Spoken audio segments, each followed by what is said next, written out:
To an update on a story you saw exclusively first on Local 10. South Florida seniors discovering their voter registration had been changed without their knowledge. And we're now hearing from new victims.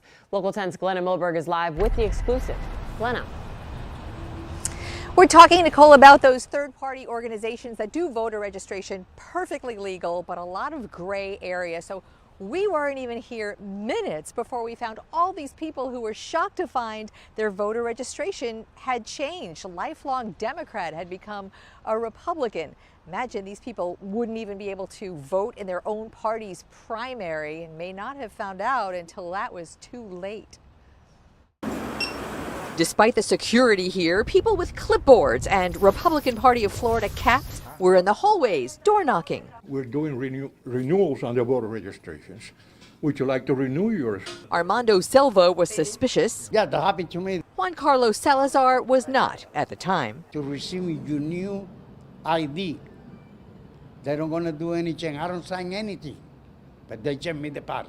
And how did you find out that you were changed? When they send me the new registration.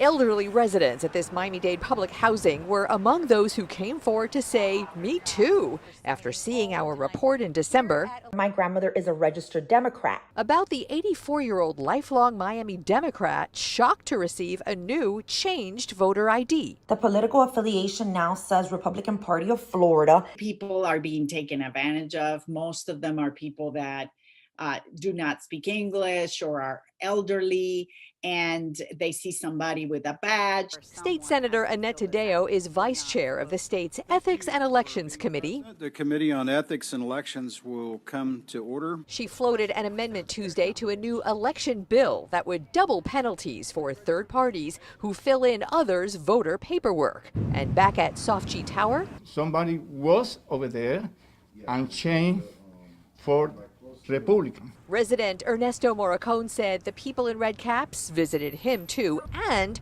relatives of his at their home in Homestead. Your sisters and brother-in-law signed the paper? I think so. They don't know about that. So that amendment that might fix all this with penalties, that was ultimately pulled yesterday so that they could flesh out the issue with the bill sponsor. So that is still in play.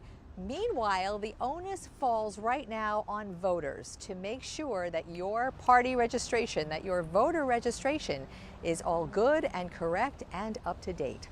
I'm Glenna Milberg, live in Miami tonight, Local 10 News.